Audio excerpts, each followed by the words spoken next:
Hello. Hello. Hi. How's everybody this week? We are excited to be back. I am Ann Merchant, and I work for the National Academy of Sciences, and I am joined by. I'm Rick Lovert. I also work for the National Academy of Sciences for the Science and Entertainment Exchange. Exactly. So we are excited to bring you another shared program with our colleagues at the cultural programs of the National Academy of Sciences. And for various technical reasons, poor JD has there's a boiler being replaced in his building, which is apparently providing a cacophonous background. So I think that Rick, you and I are now responsible for doing a little bit of introduction of the cultural programs. But I'm going to start by at least talking a little bit about what the National Academy of Sciences is and what we do in the world, and to provide some context for today's discussion. So we are a private nonprofit institution in Washington, D.C. I have not been in that institution since March, but we sometimes get to look at some virtual backgrounds that remind us of the incredible building on Constitution Avenue that we have there. But the work that we do is obviously very present in current events because science is really necessary right about now. But we also do a lot of things that bring together art and culture. That's certainly the mission of the cultural programs, and it's based a lot. There was a 2018 convening that we did called Branches from the Same Tree. And I think it's based on an Einstein quote. I had looked it up and I think it's in the report where he had said that branches of the same tree help us understand the value of exploring the intersection of arts, humanity, and the sciences, because art and science are branches of the same tree, ennobling our lives, lifting it to the sphere above the sphere of mere physical existence. So we can't do much better than that. And so the cultural programs in particular, run by JD Tolasik and his colleague Alana Quinn, they are really responsible for giving us that opportunity to see where those intersections lie and how important it is to explore them. And it's one of the reasons we've been very happy to do these conversations, creativity in the time of COVID, because it feels like a sweet spot for us and for the Science and Entertainment Exchange. So Rick, I'm going to pass it to you now to explain a little bit about the Science and Entertainment Exchange. Although I did want to say that this is the week that they are announcing the Nobel Prizes, and pretty much if you're a Nobel Prize winner, you're probably also a member of the National Academy of Sciences, or it'll get you in, something like that. So my name is Rick Lovert. I'm the program director of the Science and Entertainment Exchange. If you are a writer, producer, studio executive, storyteller, novelist, video game executive, you have a question about science as you're making media, you can call us at 844-NEED-SCI. There you go. The number's up. Sachi, thank you. It's a real number. It's a real phone number, and we will connect you with someone, an expert, using the vast connections of the National Academy of Sciences to scientists from all over the country and the world to answer your question for free. And we've done over 3,200 consults since we opened our doors on movies like Avengers Infinity War, Man of Steel, Black Panther, Captain Marvel, many others. And we've done over 300 events like this that are designed to sort of stir your creative pot and give you some ideas as a creative person, or, you know, if you're just science interested, if you're science curious. Now, if you are a STEM professional and you're tuning into this event for the first time and just learning about us, please be in touch if you're interested in having some of these conversations. We're always looking for people to connect with Hollywood professionals. Briefly, I want to thank the team, AV by Ameche, thank you. The whole office in DC, Courtney Sloan, Jeff Fishman, and of course, here with me in LA, Sachi Gerben. I also really need to thank our sponsors like Howard Hughes Medical Institute, without whom this event would not be possible today, but also the Alfred P. Sloan Foundation, Walt Disney Company, Film Nation, Google, Lyda Hill Foundation, Corteva, and individual donors. Many of you gave for this event today, and that funding goes right back into doing more of these events and, frankly, keeping the lights on. So thank you. Making sure you can pay your grocery bill. That's right. That's right. I don't know where oh, here it is. And if you give it a supporter level, we will send you one of these as a thanks, and you will also have unique access to events and some VIP Q&A. So hopefully if you are able to give at that level, then we would love to include you in that community. A little bit about today's event structure. Down below here, there is a Q&A box. At any point during the conversation, you can fire away a question, and I am going to have a direct line to Jillian, our moderator today. Thank you, Jillian. And she will get the question. If your question is not answered, it's totally my fault. We're always get more questions asked than we have time for. We'll get to as many as humanly possible. But please, if you have a question, throw it into the Q&A and I'll pass it to the moderator. Exactly. And I did want to add a special thanks for today's event to Jen Risco at Shelf Awareness. She is the co-founder and publisher at Shelf Awareness, which is the largest e-newsletter to the book trade, but relevant to probably many of you. There also is a Shelf for Readers that comes out on Tuesdays and on Fridays. And I think the mission there is to sort of put a spotlight on the 25 best books that are out and about, and they're picked by librarians, by bookstores, independent bookstores, and by experts such as Jen, who has been working in book publishing for many, many years. And she just also happens to be one of my very closest friends in the entire world. So we're really grateful to her because she introduced us to Kevin. That's a big thing. And then, as you know, a lot of times what we do at the beginning of the event is that Rick and I kind of go down our little personal rabbit hole. So I also wanted to say, apropos of Jen, this is what she made me. She knitted this for me, and her name is Marigold. So I thought that was a very nice thing to receive in the mail. And in fact, I received this in the mail from her today. Jen, if you are out there, thank you for the pear butter from your farm, because I very much appreciate it. And I have a history of talking about things in my pantry. But the other thing that I also wanted to point to was that if you don't know about it, it's called 6-Word Memoirs by Larry Smith. He curates them, and he's done a special collection during the time of the pandemic. I especially liked, Hi, oh wait, my mic's off. I thought that was a good one. Not a Criminal, but Running Masked. Can't Even Bother to Be Lazy. The World Has Never Felt Smaller. And Read Every Book in the House. And I think that I have too many books in my house to have read them all, but I'm on a mission to get through some of them that I hadn't been able to get to. So I think you have a book that you want to tell us about. I did. I got this book this week. I am so impressed with it. So Hal Leonard, for those of you who play musical instruments, does usually like music theory books. This one is Every Note Jimi Hendrix Ever Played on a Recording. And I think the purple's messing with my green screen. But it's a great book, but what I was particularly impressed with is the whole thing is purple on like velvet. It's amazing. It's an amazing book. High recommend, and gives me lots of projects to do with my guitar. So highly recommend. So it's connected to your other rabbit hole, which is usually musical and guitar driven. So that's right. Come back next week with more guitar information. But in the meantime, we actually have an event for you today. And we, as I said, we're super grateful because we were connected to Kevin by Jen Risco. We have other people that were already kind of in our network. But the person that we thought of first to moderate this conversation was Jillian. When Rick and I were like, well, I don't know, who do you think?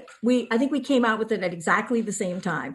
Jillian is someone whom we've known for a long time. But I think most importantly, Jillian is perhaps one of the most curious and intellectually engaged people whom I have the pleasure to know. That when you talk to her, there's not a lot of just sort of small talk. Like, she's really listening. She really wants to know things, and she will ask what she wants to know. So that's exactly what you want in a moderator. And she is part of our exchange committee.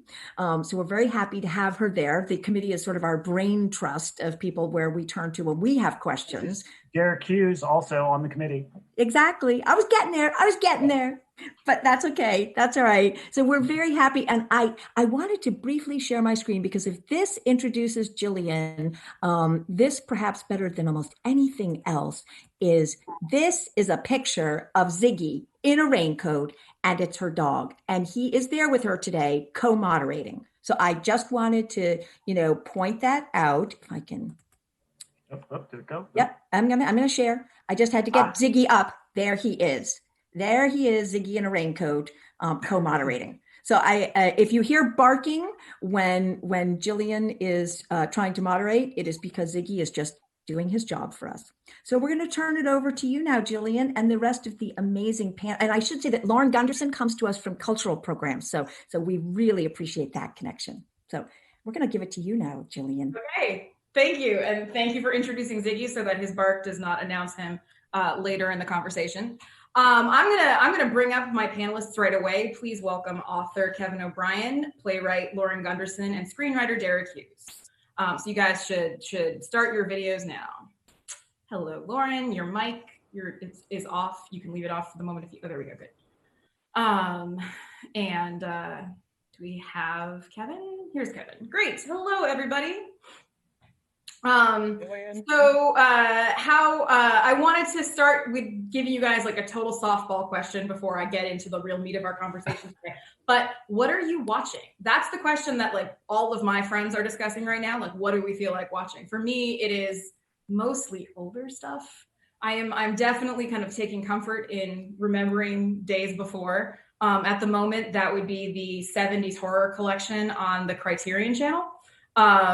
There's actually a movie called Coma that was directed by Michael Crichton that I've never seen before that I started this morning. So far I'm intrigued. But what are the rest of you watching? Have you found Ed Harris is in coma for like about 2 seconds? Oh, I haven't gotten to the Ed Harris part yet. Look for Ed Harris in coma. Yeah. Okay, cool. Great. Well, since I butted in, I might as well tell you what I'm watching.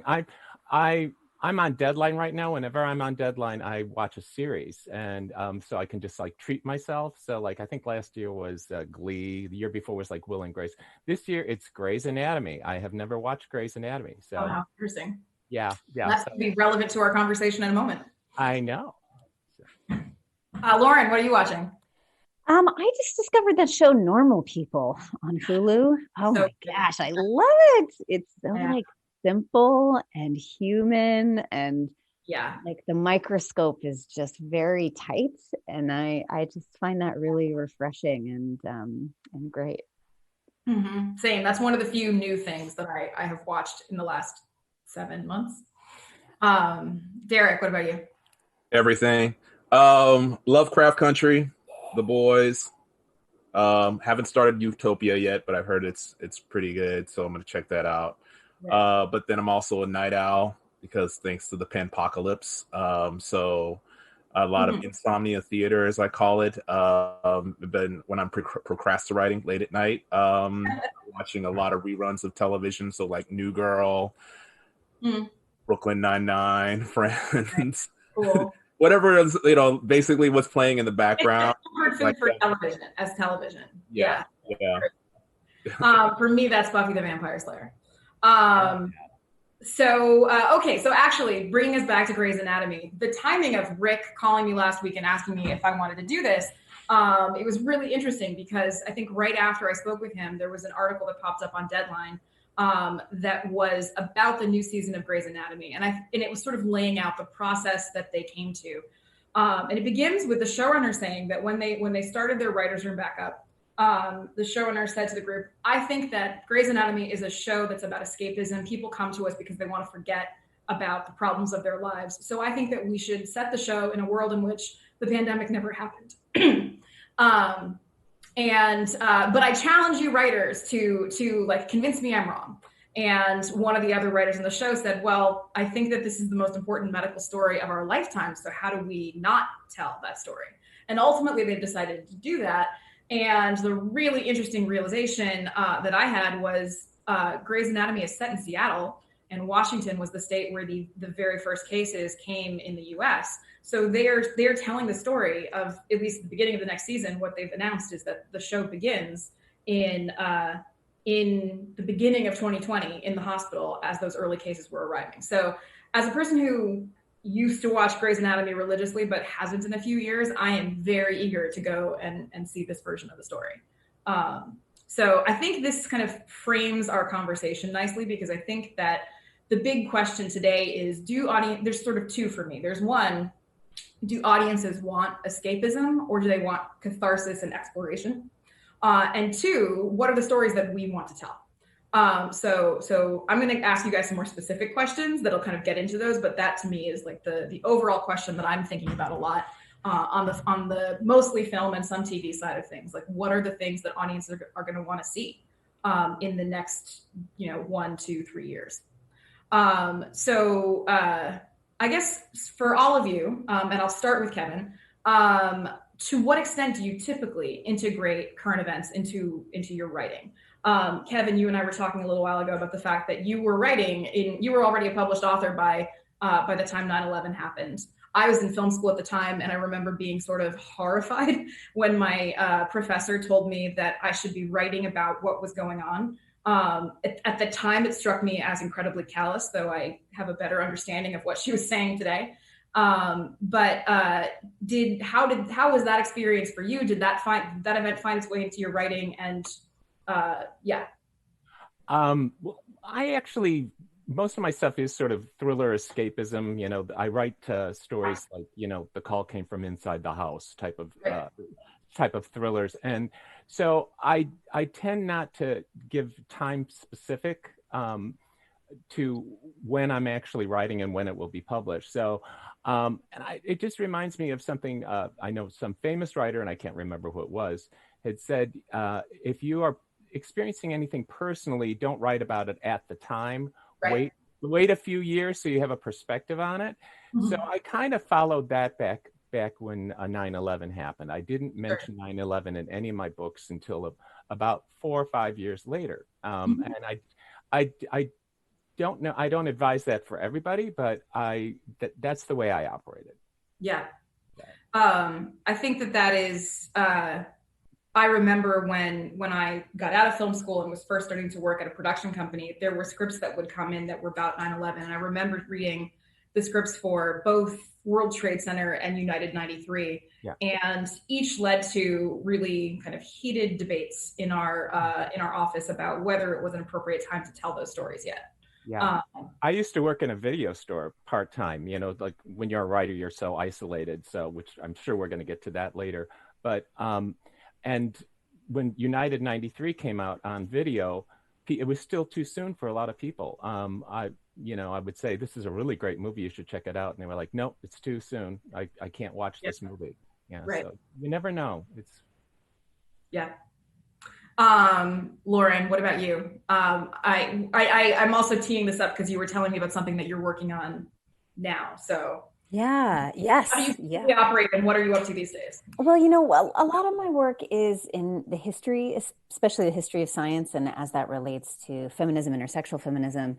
And so I feel like telling stories about specific moments and other times in history is actually a really wide door open to how we understand now, without it being about now, and thus being so specific that it can't have a broader life and mean something to people in the future if it's so specific.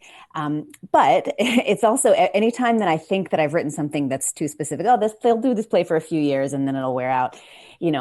There's a play about that I thought was just perfect for the Obama administration that people are doing all the time now because it's about hyperpartisan politics and where that stems from, and how actually the founders, that was one of their biggest fears, was partisanship driving the nation. So, I think that I have a plan for these things, and then you just write something that is meaningful, powerful, and human, and it'll probably be relevant in a lot of different ways. And it kind of changes the prescription of the glasses, but you're still getting something kind of clear. That's a weird metaphor, but anyway, but yes. So for this moment in a pandemic, I thought that, for the first couple of weeks, I didn't really write anything. I was just befuddled and scared and just, what is this moment we're in? I didn't feel like I had any ground to stand on in order to do what I do as a writer, which is to bear witness and to try to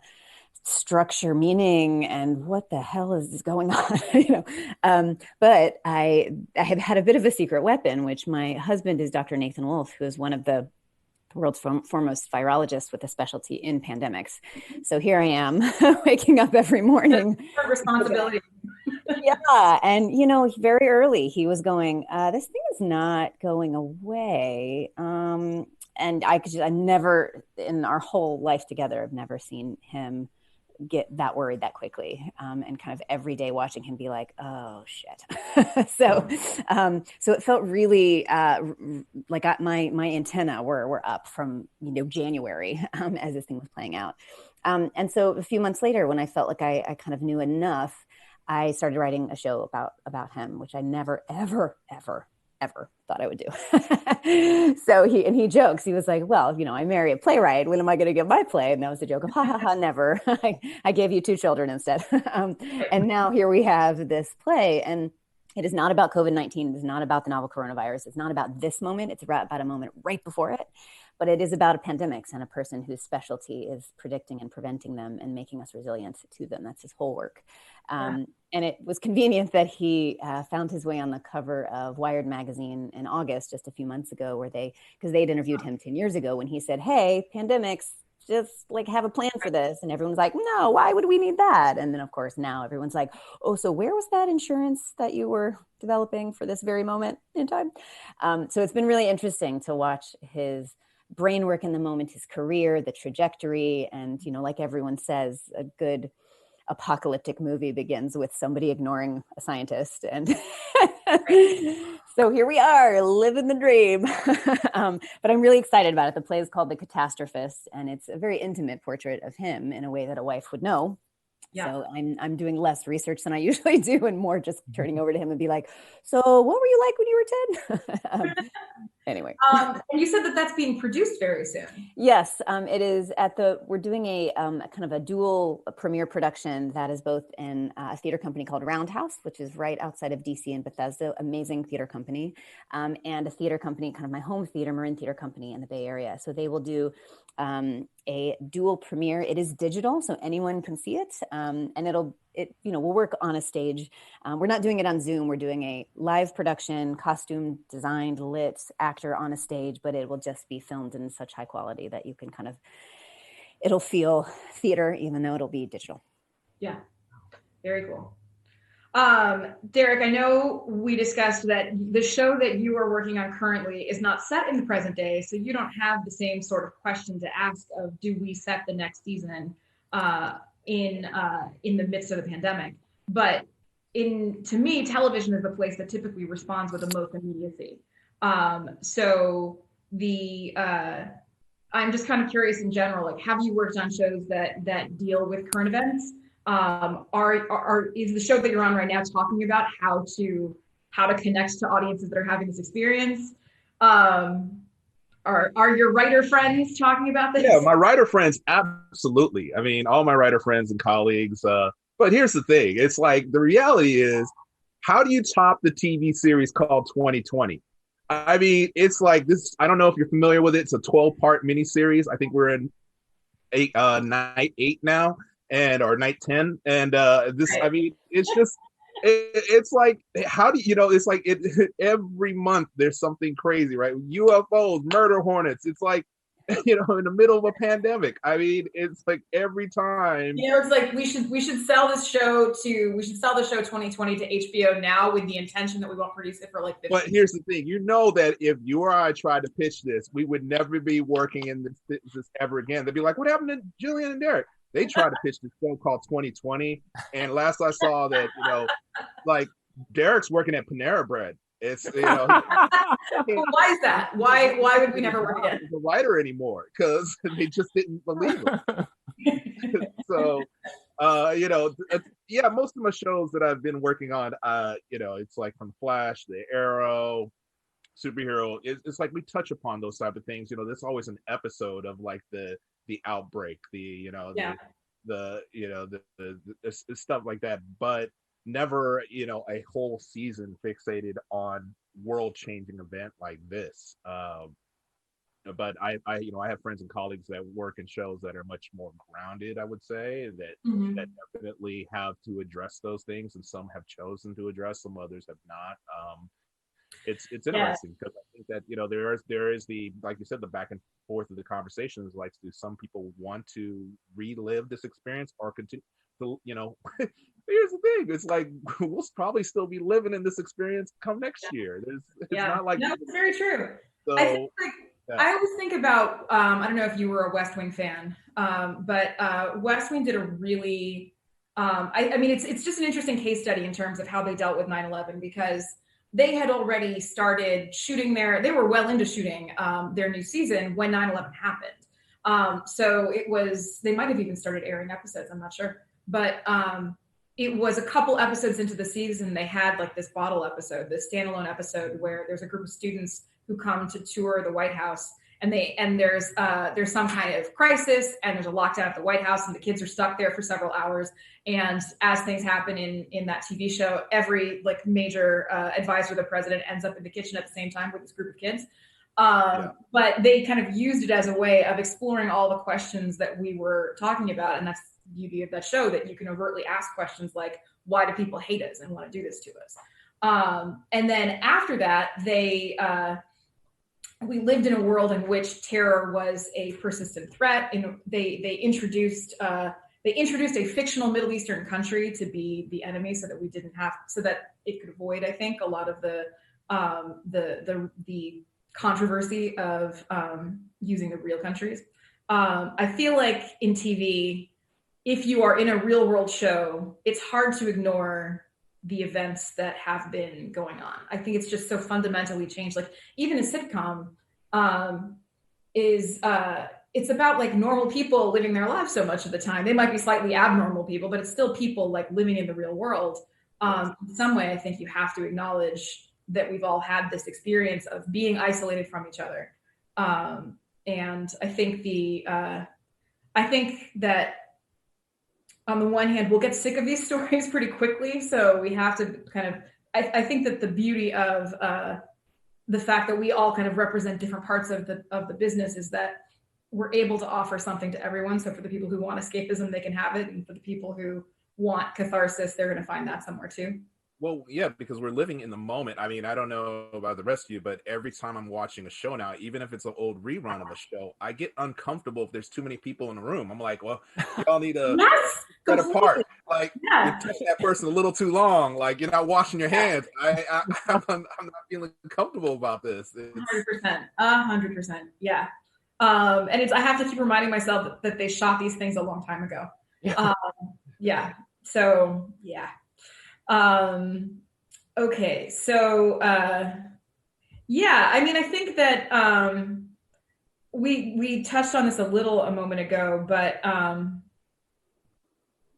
Lauren, you were talking about the idea of it's sometimes easier to look to the past and not to talk about what's happening today. How do you guys feel about that? And I guess this kind of leads into this is a very big question, but do you feel any sense of responsibility to talk about the things that are happening right now, to try to educate people, to use your platform? Yeah. I mean, what's interesting to me writing, I write about science a ton. Most of my plays are about science in a dozen different ways. But when writing this play about Nathan, is the way he approaches his work and the way he applies his work to just being a person in the world is more on the Darwin side of things, like a general curiosity about how nature works, how on macro and micro levels, why does it work like this? What are viruses? What are they? Where do they come from? Are they in our tree of life? No, they're not. A totally different tree of life than every other thing on planet Earth. What? What does that mean? Oh my God. So this play that is ostensibly about viruses and about pandemics, wink, wink, wink, not this one, but you know what I mean? But it actually is a chance to go, why is this fascinating? Why would anyone devote their life to study this thing? Yeah. And I've done this in astronomy, I've done it in like nuclear physics, I've done it in all different ways in other plays. But for this one, it is very interesting to me to step back and think, what about the grand container of thought about viruses, virology, all of it? How does it function? And what does it say about us? And of course, what a pandemic says is that we are way closer to each other and way more alike than we are different. The reason a pandemic happens is because we are all the same damn thing and we get the same damn diseases. And the closer we are and the more we need each other, and humans can't exist apart. So there's a great metaphor. So how do we play in that world? And when I write about science and history, so much of it is finding the right metaphor that means more than the science means. That means what is it we can't live apart in terms of the heart and in terms of memory and in terms of love and loss? Yes, we can talk about viruses, but we're also talking about human experience. So I kind of try to always straddle those worlds, because I think that's what makes a story gripping and human and emotional, and have it matter in a kind of gut way, not just like, oh, interesting. Oh, that's a nice little fact parade. Your husband was an advisor on Contagion, right? Yeah. He actually was at a tenured professor at UCLA for a while, so he did a bunch of Hollywood films. He did. Oh, I always forget. I Am Legend. Is that the Will Smith one with? Sure. Yeah, that one, and a couple of other ones. So got it. Here he is back again. Yeah, I mean, I think Contagion's a really interesting kind of case study for our situation, because as I'm sure most of you know, this was the most popular movie online at the beginning of our quarantine. That and Jurassic Park, right? Which I'm like, interesting. I don't know about Jurassic Park, but I mean, that kind of represents two different things. One is pure escapism, and the other one is sort of like informing people of what's to come. It's still shocking to me how accurate Contagion is to our experience. I tried to find a way to order the suit that Jude Law wore, because I thought that I was going to... Ethan had a couple of scenes with him. We can reach out and see if we can get it for you. Yeah, see if I can get a hookup on that. So funny. Yeah, I mean, but that's what's so fascinating about this. I tend to think that what that tells us is that people do want to know. And this is what's interesting about writing about science, is it will become relevant. Give it long enough time, and all of these sci-fi shows will not be science fiction. They'll just be science eventually. Maybe not all of them, but a lot of them, or the themes that they discuss, or the kind of core science. So trying to figure out, people want to know. They want to go, all right, there is a rule book for this. Can I read that rule book? I am certainly going through all of these stories of relevance. I mean, even the fictional, I mean, so much like Albert Camus and like all of these, writers and authors who have talked about various plagues, whether as metaphors or as literal plot-based story. Give us something, Mm-hmm. Mm-hmm. That's why I'm convinced War of the Worlds hasn't happened, because aliens have watched that movie too, and they're like, "Oh, they got the COVID? Oh, we're good. We're not going to we saw what happens to us, so we're going to bypass Earth this time." Let me know. Great, thank you. Indeed, but I always think about storytelling, whether it's film or novels or anything, as a bit of a thought experiment. We are playing out a set of rules in a contained experimental framework of the story, beginning of the story, end of the story. And we test out theories. If it's Hamlet, like, okay, well, what if your uncle did kill your dad and didn't get caught, but you knew? What would you do? Let's play that out. There you have Hamlet. So there's a lot of that going on right now too, I think. Like, what if somebody could predict COVID, but nobody listened? What if you could withstand? What if you were immune? What would you do if you were immune to this thing and nobody else? I don't know. I'm just making crap. Sure. Yeah. You know what I mean? Like, there's a lot there. My personal, this is the very dark side of me that I'm not supposed to admit in front of the 300 participants that we have here. But there's certainly a part of me at the beginning of this that was like, I have been wanting my entire life to know if I would survive in the stand, and like what would happen after that. So the beginning of this, there was a little bit of it that I think was kind of exciting. Like, we didn't know what was going to happen. Very quickly, that gave way to boardom. But I do think that's Did you think you're going to make your way to Colorado and join Mother Abigail? Or of course. I don't even like Vegas now. So why would I like it under Randall Flagg? So yeah. I was of your same thinking. When this began, I had a Zoom conference with some of my writer friends in Seattle, and one of them, Dave Bowling, was going on about, I can't do any kind of writing right now because I'm just so distracted.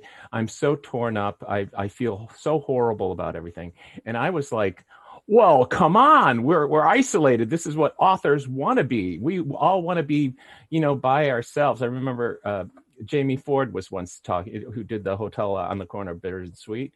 He was talking about how, all of us writers are like the Unabomber. We're isolated in our little, hovels doing our writing. And I was like, this is the best time for us to get started, and I was so full of crap. I was so full of crap because you can't focus. You can't, it's so hard to ignore what's going on outside. And even though you got all this isolation and like you're saying, Jillian, I suddenly went from being all gung ho to being totally bored and frustrated and hard to concentrate. And then there's just the fact that it's not just the pandemic, as Deric was saying, it's 2020. There's murder hornets. There's, every other day, there's something new that's happening. It's very distracting. I was going to reference actually, I think it was the Burgess Meredith episode of the original Twilight Zone. And that's the thing I keep thinking about, where it's like, he's this like bitter man who just wants to be left alone to read. And then finally, there's like what is it? He's in like a vault when like nuclear war happens, and he comes out of it, and he's the only person left, and he's like a total sociopath who is perfectly happy to be left alone, and he finds a library and he stacks up all of his books, and then he breaks his glasses, and he's stuck there alone in the world, unable to read. I feel like I can relate to that a little bit.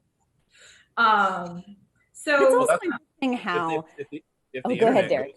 Right? I was going to say, if the internet goes down, if my Wi-Fi goes down, I ain't got I don't have Netflix anymore. I have no other distractions. You mean I want to pick up a book, a real book? I was like, I'm working on this other project with 2 other writers. So there's 3 playwrights working on one play. And we're like, what are we going to do? Let's work on something together. And so we knew we didn't want to talk about COVID, but the idea of being sheltered in place is so strange and unique to this moment. So we played with that, but instead of virus, it's like aliens are just here. They're just hovering over the earth, and everyone's like, but it has the same rules as now, except it's not a virus. It's like, we're playing with like, what are we learning about being alive under these conditions, but playing it out in a different way, because I think there is something so fascinating about what this has done to us, about isolation and about not being able to be near people, and how we communicate now, all Zoomy and everything. And so it's interesting how it's manifesting its way in different forms, and that's actually coming out soon at another Bay Area theater, at the Aurora Theater. Also, how people react in their choices, right? Because before all this, whenever there was a zombie movie, a pandemic movie, people were like, "Oh, people wouldn't act that stupid. They wouldn't be that dumb." Like, no, that would never happen. People not wearing masks, because of infection.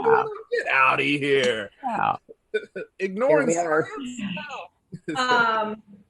Well, we have some questions that are starting to stack up. So I'm going to read you guys some questions that are coming from our viewers.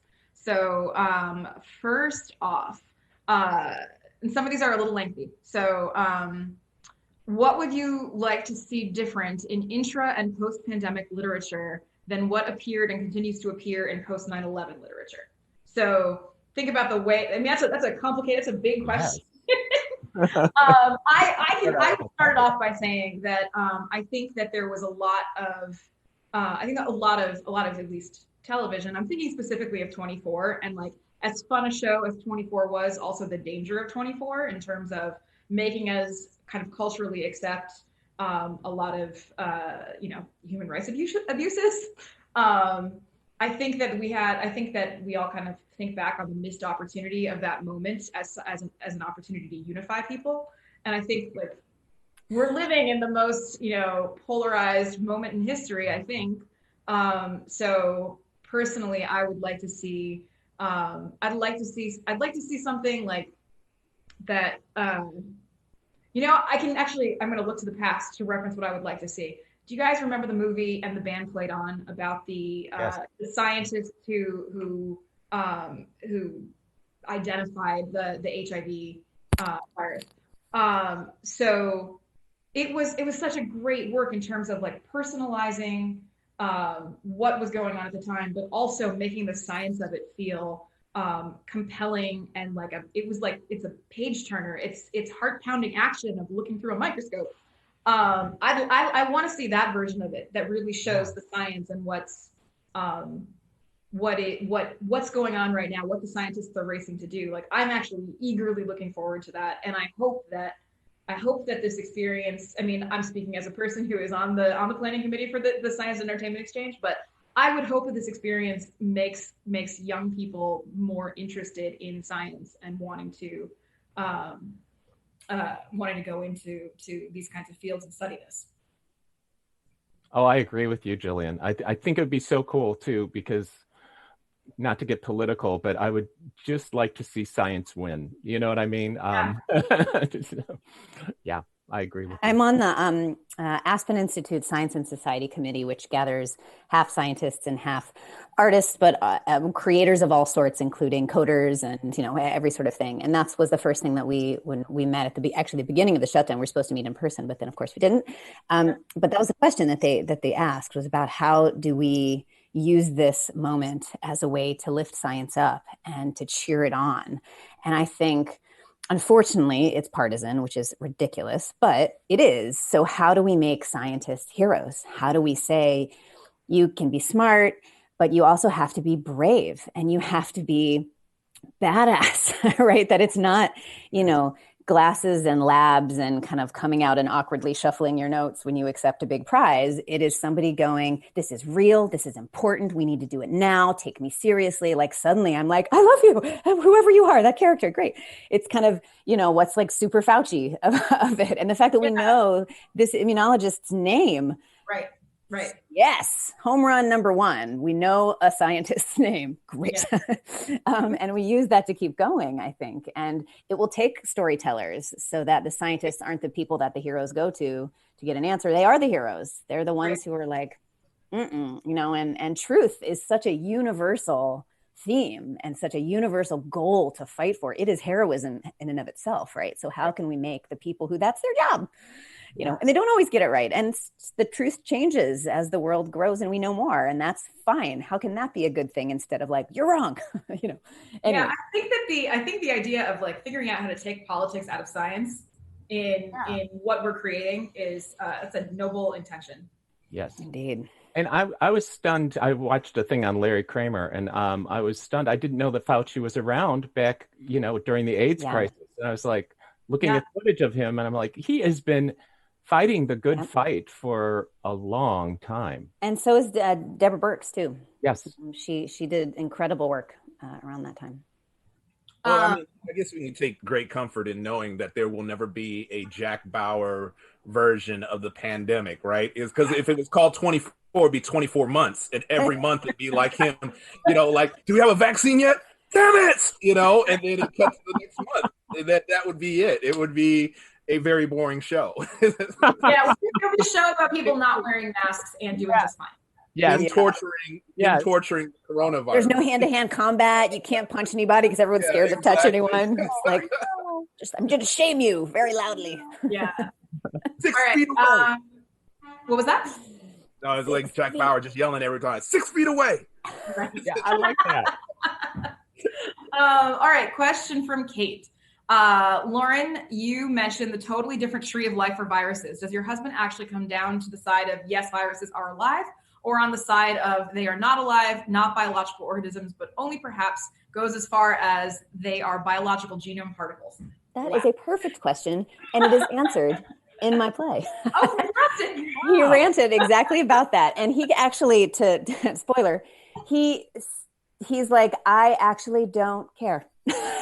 He doesn't care if they're alive or not. They are what they are. They have their own rules. So in some ways, his whole point, which is very Nathan thing to do, you expect like a big battle and he's going to go to bat for one side or the other. And he's like, it's kind of a pointless question because yes, they are alive. Okay, great. Does that change anything? No, they are not alive. We're still doing the same thing. So the idea of thinking about they're in between somehow. And I mean, his point is probably a little bit, it is right in the middle because viruses being the critique that they're not alive is, well, they need other things to sustain themselves.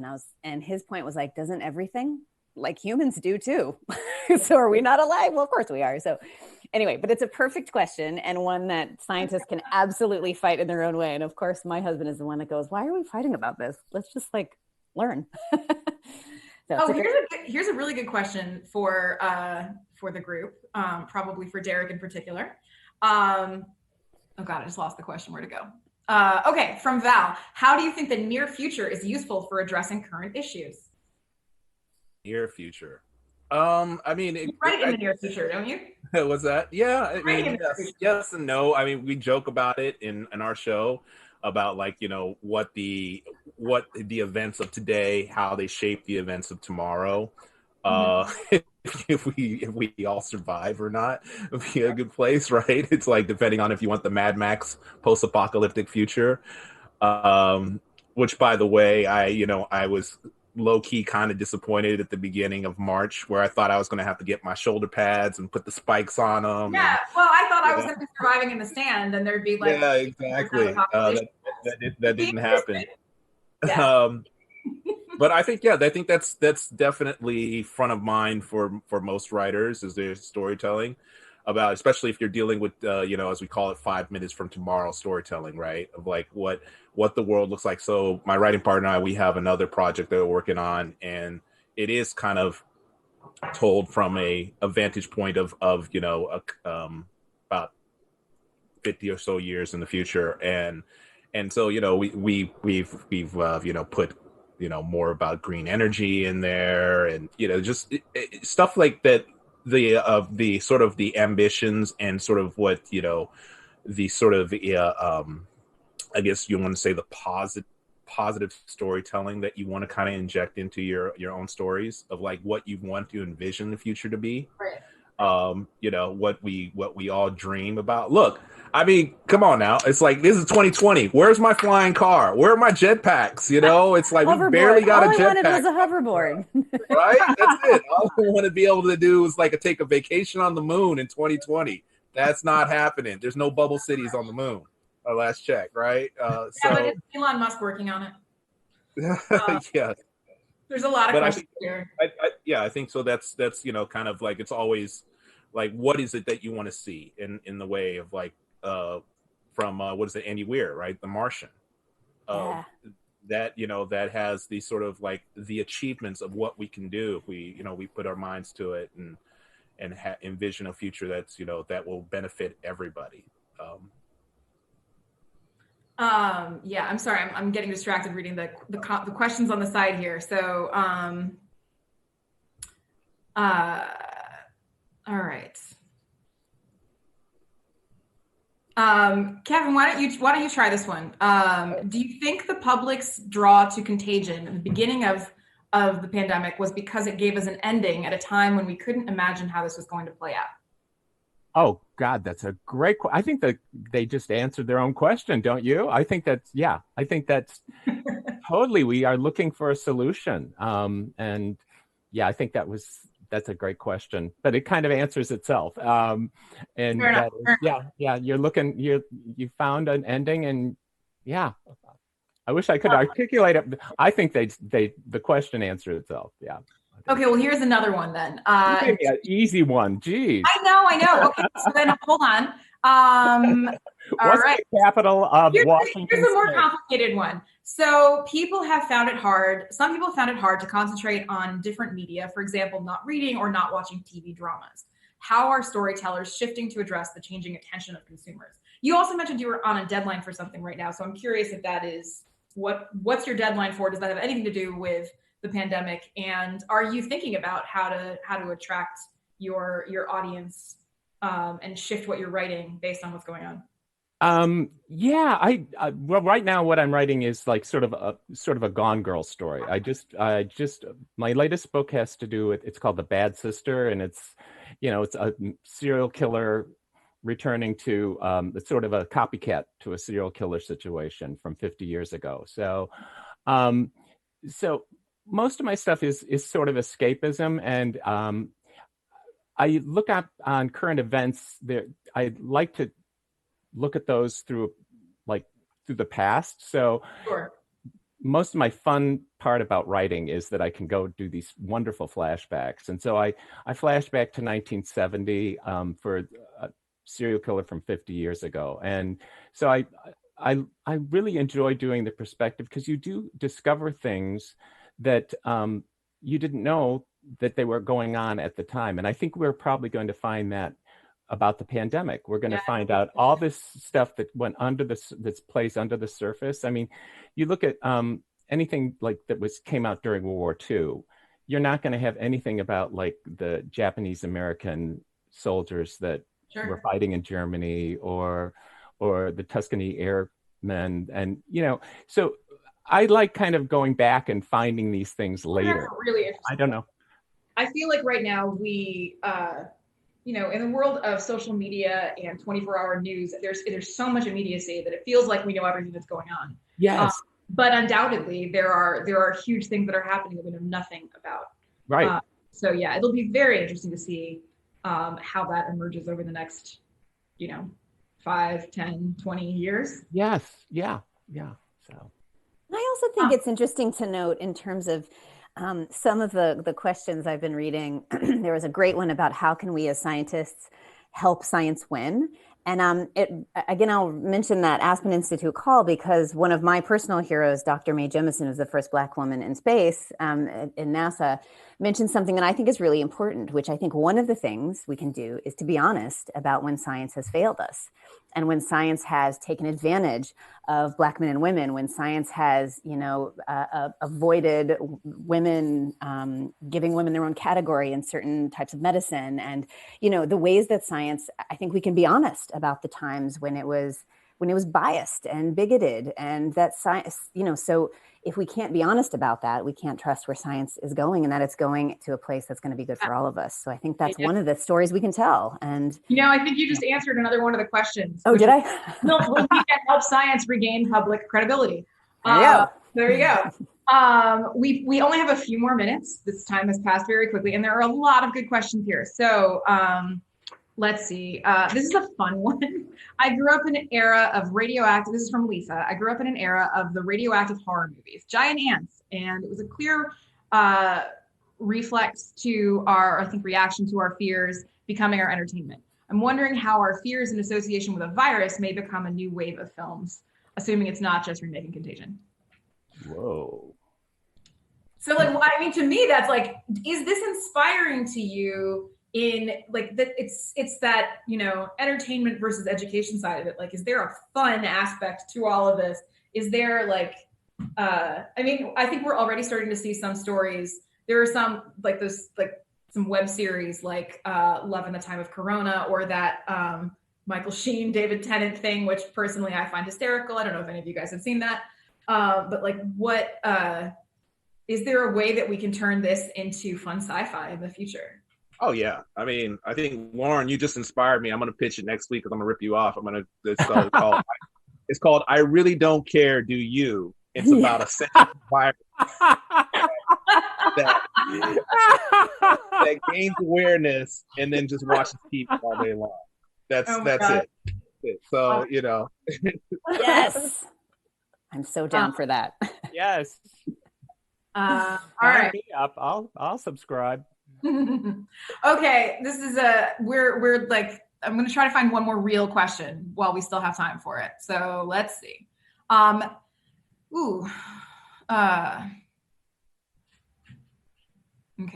To add that real quick, yes, I think that there are I know a lot of writers and friends and colleagues that definitely, because of the shaping of events right now, that you're going to see, like, as Lauren brought up, earlier, it's like we saw so many different 9/11 stories, and after 9/11, right? Such a big impact thing that you can't help but tell these type of stories, and there's going to be all sorts of interesting stories that you would never have imagined that would come out of this. And I like to joke, there's going to be a lot of terrible plays about this in the next 10 years, and then after 10 years, there are going to be a lot of great plays. Yes. Yep. Yes. Like I told Lauren, I said I am about to release my 9/11 play. Yeah. I feel like this is the perfect time. It's time. Yeah, it's time, right? Yeah. Okay, so I think that these sort of two different questions that have to do with the environment here. One is, I'm going to read both of these because I think we can sort of address them at the same time. These will be our last questions, I think. How are you thinking about stories at the intersection of climate change and COVID? And then slightly different, but also referencing the environment, can you talk about the many positive aspects of the pandemic, like on the environment? on the opportunity to have extended time with one's children, the chance to slow down, look at nature, learn or relearn to cook, listen to your inner voice. My personal favorite is the airplaneless sky. There are lots of airplanes in my sky. I got to be honest. I live near the Van Nuys Airport. But yeah, I mean, I guess it's two very different questions, really. But one is about positive aspects of this, and the other is about how this may be bringing more attention to climate change. So, which to me is a positive I think they intersect, though, right? I mean, isn't that the whole thing? It's like because of the positive impacts that you want to have lasting impacts.